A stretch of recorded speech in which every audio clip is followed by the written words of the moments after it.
I'm the news that nobody expected. I was never a part of your plan. I'm the reason why life as you know it feels like slipping through your trembling hands. And the doctors say I'm just an option, a mistake you can make disappear. I may not have a voice, but I'm more than a choice. I'm as real as the heartbeat you hear. So don't close the book on me yet.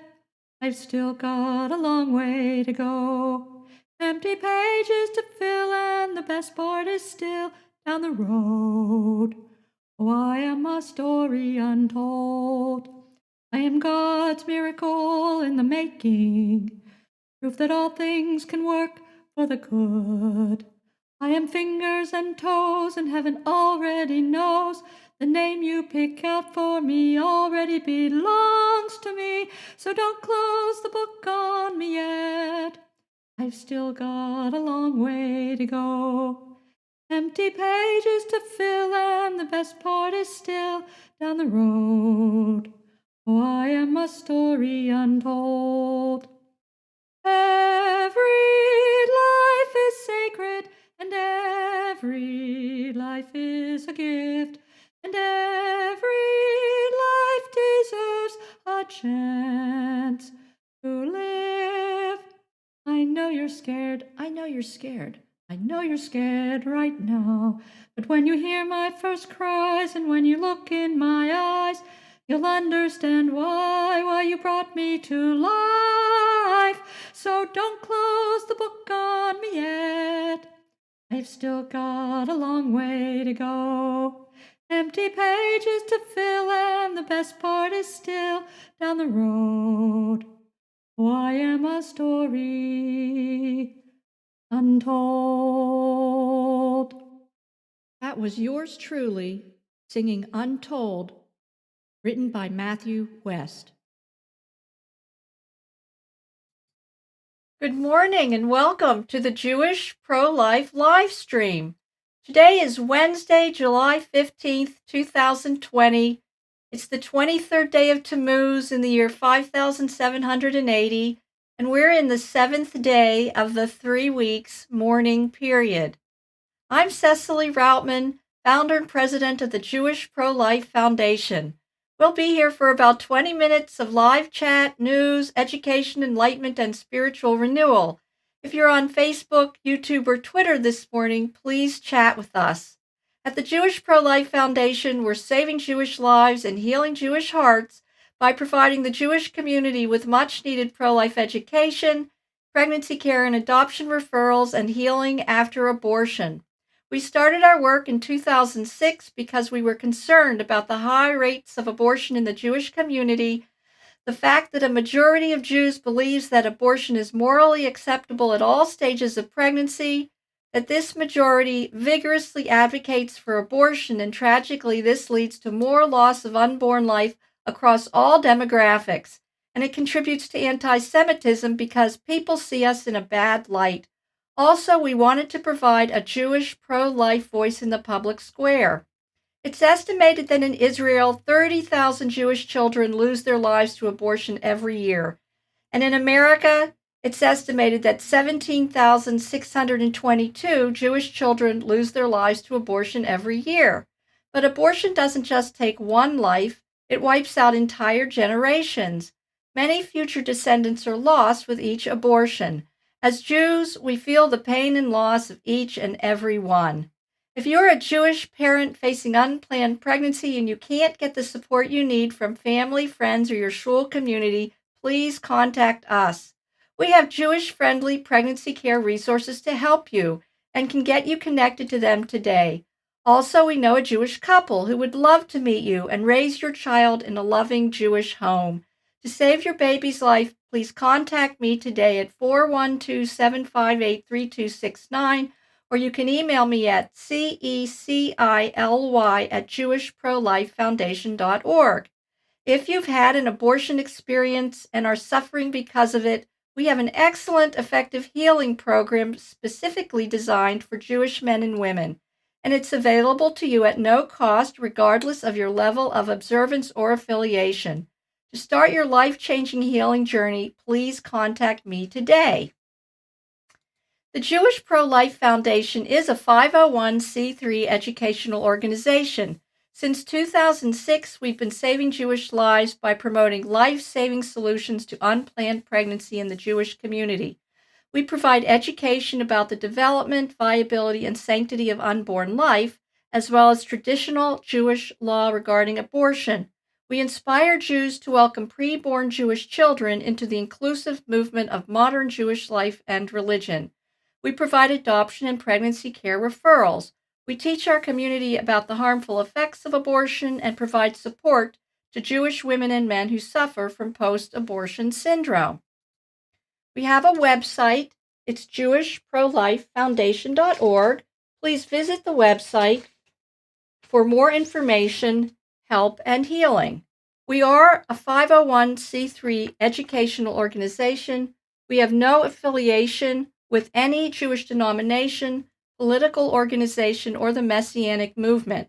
We speak to each Jew one-on-one because we believe that each one of us has a personal relationship with Hashem, and it is through this relationship that we derive a life-affirming view. We are not a public charity. We do not fundraise. If you'd like to contribute to our work, please visit the donate page on our website. And good morning and shalom, Joe. Thank you for being here this morning. For the news of the day, I decided to happily share this news story with you. This was published on July 3rd in Newsweek magazine, and it's entitled Judaism Is Emphatically Pro-Life, and it was submitted for publication by Rabbi Yaakov Menken, who's the managing director of the Coalition for Jewish Values. They're a very good organization. This piece appeared in Newsweek the week following the National Council of Jewish Women's article entitled The Jewish Case for Abortion Rights. So I was very happy to learn that the Coalition for Jewish Values responded with a pro-life Jewish message. And in this opinion piece, the rabbi mentioned this toolkit that the National Council of Jewish Women included in their article, which is basically a propaganda resource for ramping up the pro-abortion vote coming up to the November elections.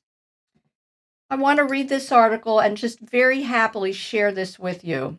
So this is what Rabbi Menken says. He says, before addressing the claim that abortion is a Jewish value, a few words of introduction are in order. The ethical lessons of the 5 books of Moses, what Jews call the Torah, are today so commonly held that they are almost taken for granted. We forget that beliefs such as the inestimable value of every human life, the superiority of peace to warfare, and a justice system that must treat all as equals were hardly common in the ancient world.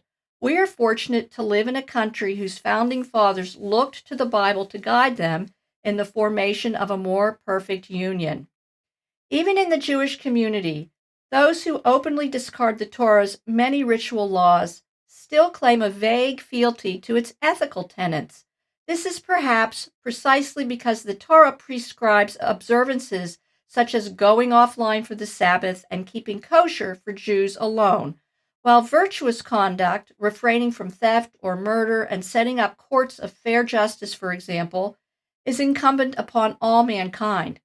Everyone would like to be perceived as striving for the Bible's moral ideal, much as we all, being human, inevitably fail in that pursuit. The holy person, our sages teach, is the one who gets up afterwards and still aims yet higher. As a consequence, a person who eats pork or shellfish and treats Saturday like a normal day is unlikely to insist that the Torah means something other than how it has been understood since Sinai. He openly admits that the Torah says one thing and he does another. But those who diverge from the Bible's moral instruction often prefer to reconstruct it in order to claim that, in fact, the Torah endorses his or her behavioral preference, no matter how obviously untrue this may be. The Abortion and Jewish Values Toolkit from the National Council of Jewish Women is a case study in this phenomena. This booklet was forwarded to me by an esteemed rabbi in our community several weeks ago. He commented simply that it is horrifying. The rabbi has a gift for understatement.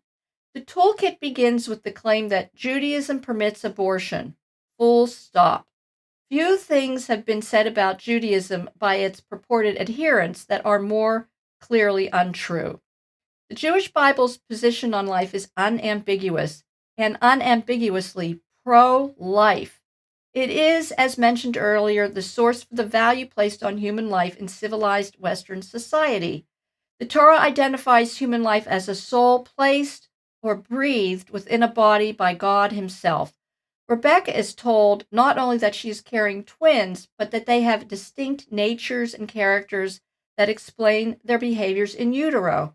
Jeremiah is told explicitly that, before I placed you in the womb, I knew you. Before you left the uterus, I sanctified you. I appointed you a prophet to the nations. Jewish legal authorities from ancient times through the present day categorize abortion as a form of murder. Throughout most of history, it was impossible to determine whether a baby in the womb would be viable once he or she emerged. That this precluded a court from imposing capital punishment upon the murderer of a fetus hardly means that the act is therefore permitted. Jewish law also not merely permits, but demands that the Sabbath be violated in order to save a fetal life. As life-saving activity is the only situation in which a Sabbath violation is permitted, were a fetus not deemed alive by the Torah, this behavior would be entirely prohibited. Thus, the National Council of Jewish Women documents claim that, quote, Jewish law does not consider a fetus to have the status of personhood, unquote, is categorically false. But the most fundamental reference to Judaism's unique perspective is perhaps found in the Mishnah.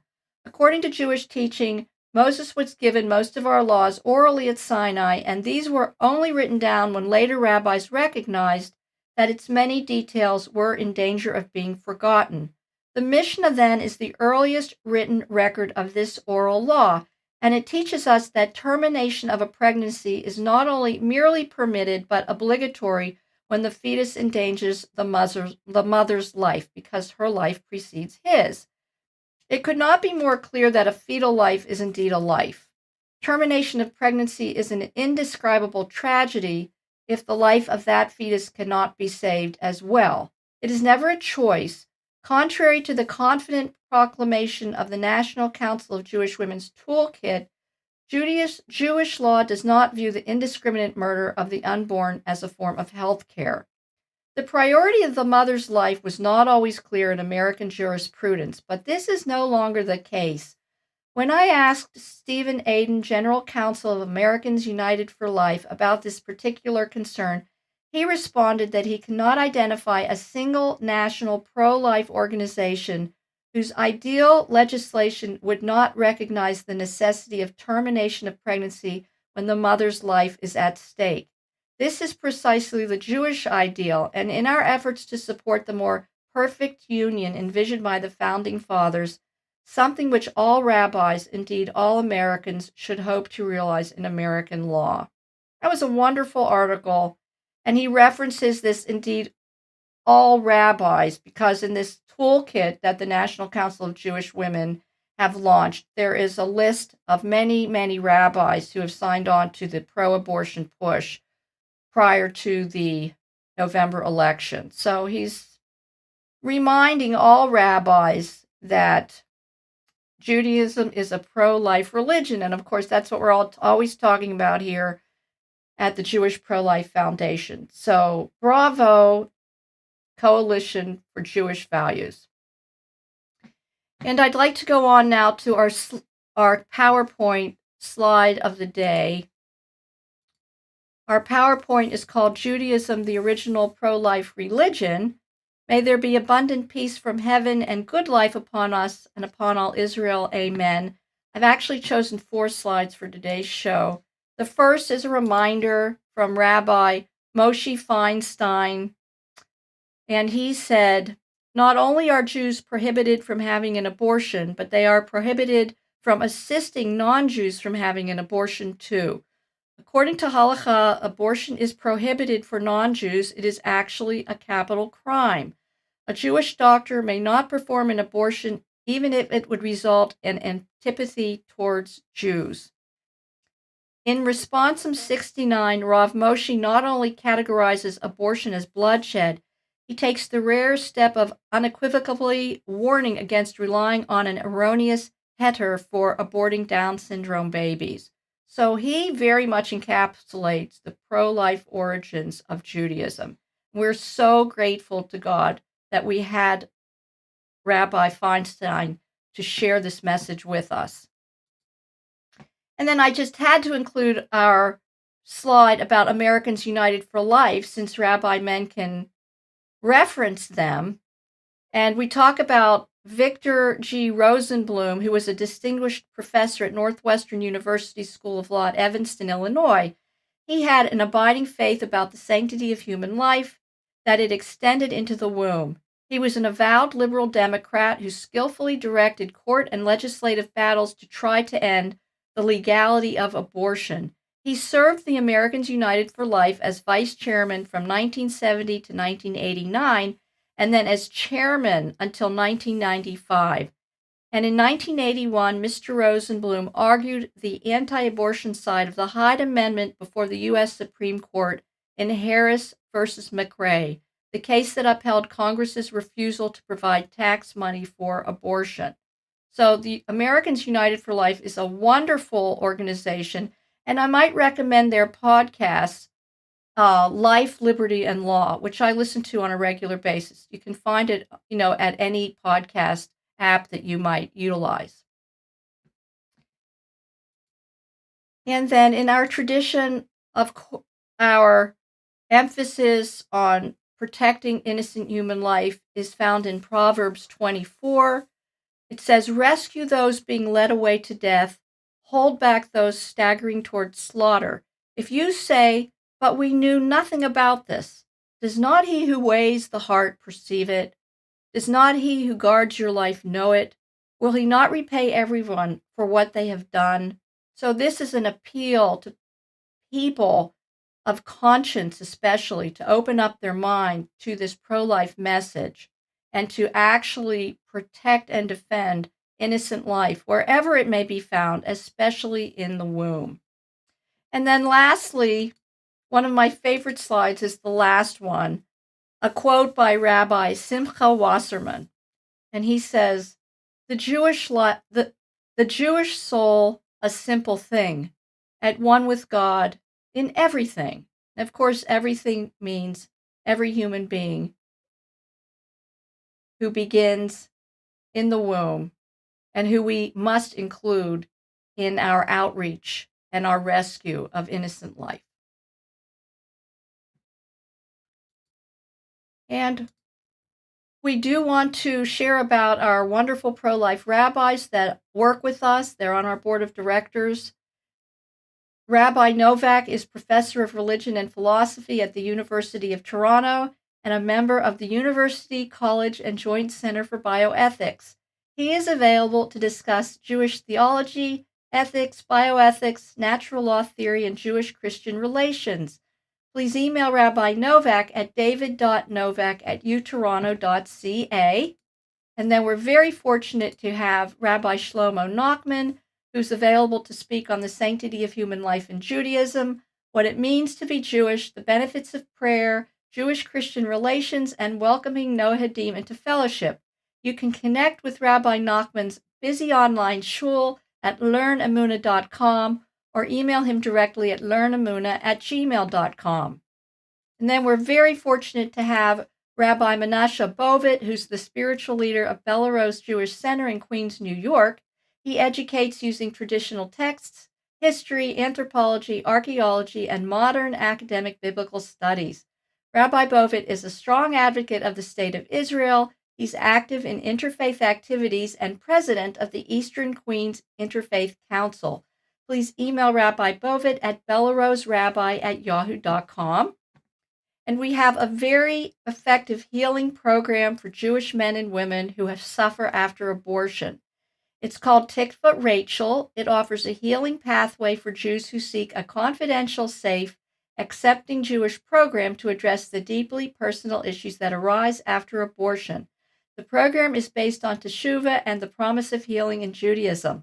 We also offer post-abortion grief training for rabbis, therapists, and counselors. You can start your healing journey by contacting us to share your personal story. The calls are confidential, caring, and safe. Again, my phone number is 412-758-3269, or you can email me at cecily@jewishprolifefoundation.org. And we would like to invite you to please join us in January for the annual March for Life, where we participate to show Jewish support for the most defenseless humans among us. We provide a handheld sign for you to carry.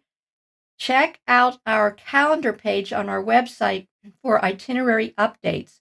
If you can't travel to Washington, D.C., and would like to attend a local March for Life in your area, the calendar page also has a link to local marches, and we'll be happy to send you a sign to carry as well.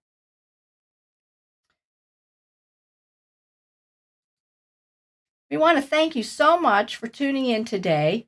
Want to encourage you to visit our website library to download our PowerPoint and our healing program. You can request a welcome pack at our website, and please check out our Pro-Life Rabbis page, the Pro-Life blog, and our Jewish-friendly pregnancy care and adoption resources. At the Jewish Pro-Life Foundation, we're making the original pro-life religion pro-life again. Blessings to all. Have a wonderful day. God willing, we'll see you on Friday.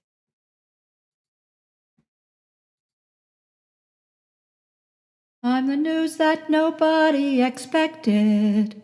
I was never a part of your plan.